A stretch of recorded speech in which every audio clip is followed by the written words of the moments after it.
Olá a todos! Hoje venho falar-vos sobre uma ferramenta que é ainda mais potente do que a autoestima. Hoje venho falar-vos sobre o poder da autocompaixão. Imagine que vai visitar um amigo ao hospital que acabou de ter um infarto do miocárdio. O seu amigo costumava fumar, não tinha cuidado com a alimentação e tinha uma vida muito sedentária. Tudo isto antes do infarto, obviamente. O que é que lhe diz? Ou seja, quando vai vê-lo, o que é que lhe diz?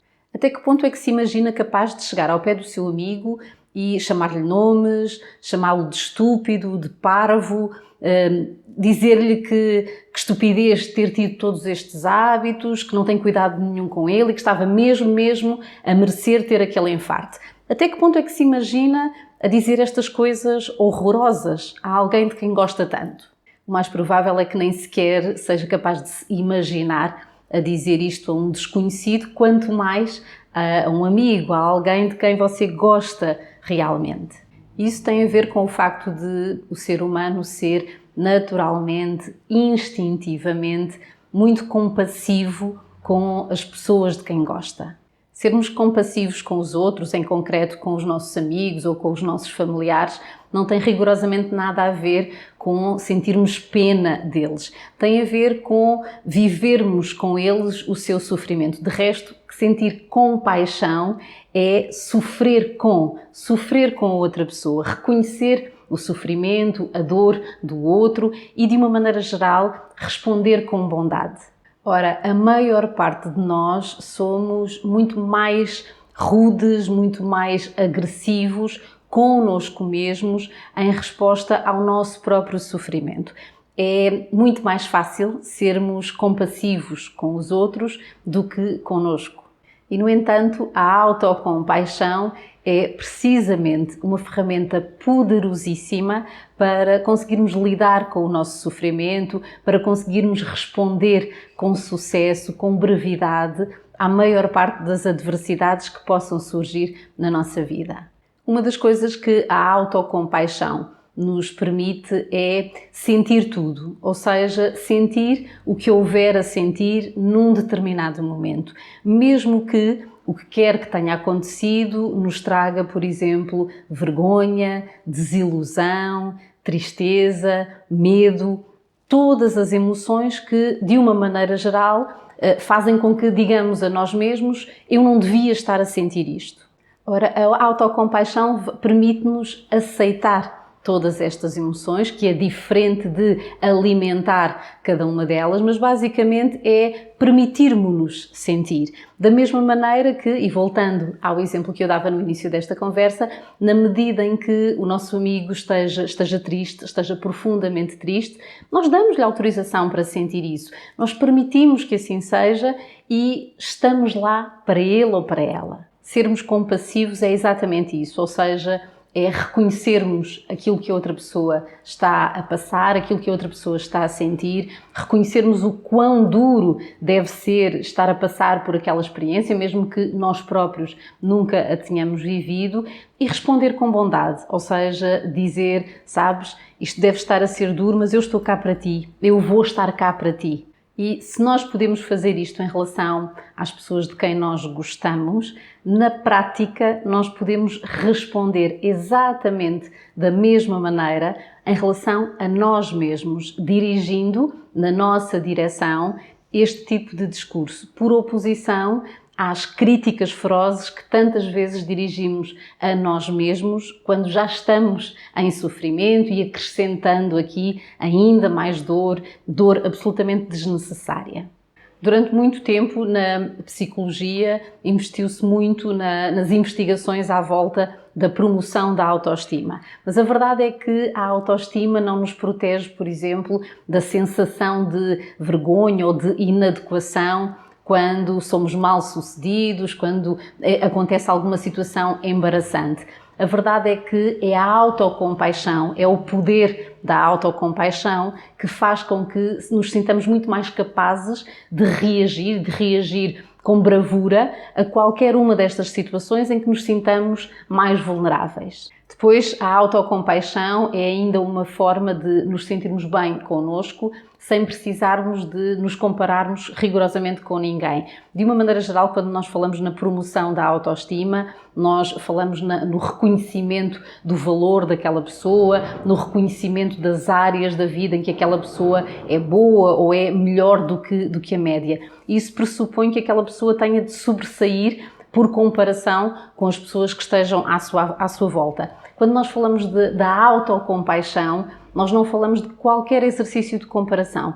Pelo contrário, nós falamos do reconhecimento de rigorosamente todas as emoções, da aceitação de que todas as emoções fazem parte da vida, incluindo a tristeza, o medo, a culpa, o sofrimento, e da capacidade de lidar com cada uma delas com sucesso. Então, para recapitular, a autocompaixão pode ser definida como a capacidade de nos tratarmos tão bem, com tanta bondade, com a mesma compreensão com que trataríamos um bom amigo ou alguém de quem gostemos muito. A autocompaixão pressupõe a existência de 3 componentes. Um é o mindfulness, outro é a humanidade comum e um terceiro que é a bondade. O mindfulness é essencial para que nós possamos reconhecer as emoções. Mindfulness tem sido traduzido para português como a atenção plena ou a concentração plena.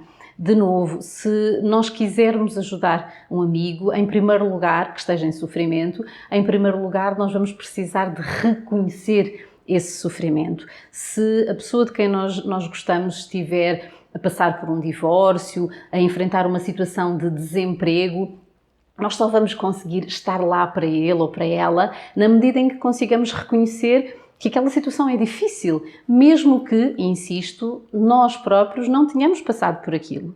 Então, este primeiro componente é efetivamente o mindfulness, a atenção plena, que nos ajuda a reconhecer, neste caso, no caso da autocompaixão, as nossas próprias emoções. Basicamente, tratar-se-á de conseguirmos dizer a nós mesmos algo como: isto está a ser duro. Isto está a ser duro, rapariga ou rapaz, na medida em que estejamos a falar connosco. O segundo elemento, a humanidade comum, é basicamente a capacidade de nos lembrarmos que o sofrimento não é um exclusivo da nossa vida. O sofrimento, a dor, fazem parte da vida de rigorosamente todos os seres humanos. Todas as vidas são imperfeitas, todas as pessoas cometem erros, todas. Este sentido de humanidade comum é também aquilo que nos ajuda a desenvolver a compaixão por oposição aos sentimentos de pena. Se nós nos virarmos para um amigo e o tratarmos como coitadinho ou coitadinha, na medida em que alimentarmos a pena dele ou dela, dificilmente vamos conseguir estar mesmo lá para ele ou para ela. Por outro lado, se nós nos lembrarmos e o lembrarmos de que este sofrimento pelo qual a pessoa de quem nós gostamos está a passar é algo porque qualquer pessoa pode passar, mesmo que as circunstâncias sejam diferentes, é muito mais provável que o consigamos ajudar, no fundo, a responder de forma resiliente àquela situação específica. Nem todas as pessoas passam ao longo da vida por um divórcio, por uma situação de desemprego, mas todas as pessoas, rigorosamente todas as pessoas, enfrentam dificuldades, enfrentam sofrimento. Lembrarmos-nos disso sem qualquer exercício de comparação. Pelo contrário, reconhecendo que somos todos feitos da mesma matéria, que somos todos naturalmente imperfeitos, é uma forma de nos autotranquilizarmos. Finalmente, o terceiro elemento é o da bondade. Eu diria que quando nós conseguimos reconhecer as emoções, neste caso das pessoas que estão à nossa volta, é praticamente instintivo respondermos com afeto, respondermos com bondade. Nós queremos o melhor para as pessoas de quem nós gostamos e, de uma maneira geral, até no nosso tom de voz, essa bondade acaba por transparecer. Aquilo que a autocompaixão pressupõe é que utilizemos essa mesmíssima capacidade na nossa direção, por oposição aos tais pensamentos intrusivos e tão negativos que acabam por nos corroer. Nós podemos dirigir na nossa direção um discurso de incentivo e de genuína bondade. Não confundamos, no entanto, a compaixão e, neste caso, a autocompaixão com passarmos a mão pela nossa própria cabeça e, no fundo, permitirmos-nos fazer todas as escolhas, incluindo aquelas que possam ser até destrutivas para nós. De todo. Se nós nos lembrarmos da forma como respondemos ao sofrimento das pessoas que estão à nossa volta, nós sabemos que dificilmente vamos responder com suavidade, com carinho, na medida em que a pessoa de quem nós gostamos esteja a autodestruir-se. Voltando ao exemplo do amigo que possa ter passado por um infarto, nós não vamos dizer-lhe: ok, está tudo certo, podes continuar a fumar, deves continuar a comer aquilo que te apetece, estás no bom caminho, se é isso que te apetece fazer. De modo algum. O mais provável é que, de uma forma firme, se calhar até um bocadinho áspera, nós sejamos capazes de dizer: tu vê lá, tu agora tens mesmo de cuidar de ti, tu tens de cuidar da tua saúde, tu tens de me prometer que vais deixar de fumar. E às vezes nós até podemos assumir uma postura um bocadinho mais agressiva, porque vamos gritar, vamos querer ser muito firmes para conseguirmos passar a mensagem. E isto também é sermos compassivos com os outros, isto também é cuidarmos daquela pessoa e travarmos aquele sofrimento. E isto é exatamente aquilo que nós precisamos de fazer, muitas vezes, na nossa própria direção. Se estivermos tristes, amargurados, porque a pessoa de quem nós gostamos nos deixou, porque estamos a enfrentar um divórcio, pode ser tentador dizermos a nós mesmos: ok, estou a sofrer, é normal que esteja a sofrer por causa do meu divórcio, então eu tenho o direito de ficar em casa fechado ou fechada, sem tomar banho, a comer porcarias. Isto não tem rigorosamente nada a ver com autocompaixão e, naturalmente, que também não tem rigorosamente nada de terapêutico. Sermos autocompassivos numa situação como esta implicaria começarmos por reconhecer as nossas emoções, dizermos a nós mesmos: isto é duro de passar por um divórcio, é difícil para todos, é difícil para qualquer pessoa nestas circunstâncias estaria assim, estaria a sentir-se mal, estaria a sentir-se triste, estaria provavelmente com sentimentos de culpa. Até aqui nós estaríamos a fazer os primeiros dois componentes da autocompaixão.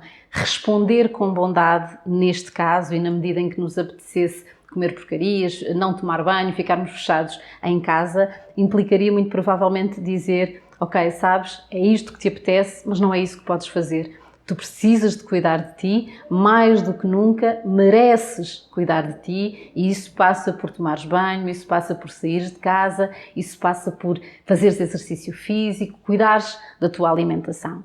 Então, basicamente, a ferramenta da autocompaixão implica que nós consigamos quase sempre reduzir o nosso próprio sofrimento, mesmo quando não temos naquele exato momento alguém à nossa volta que possa estar lá para nós e dizer-nos estas coisas positivas ao ouvido. Quanto mais nós conseguirmos praticar a autocompaixão, maior a probabilidade de, nos momentos mais difíceis, nós sermos capazes de os enfrentar com sucesso.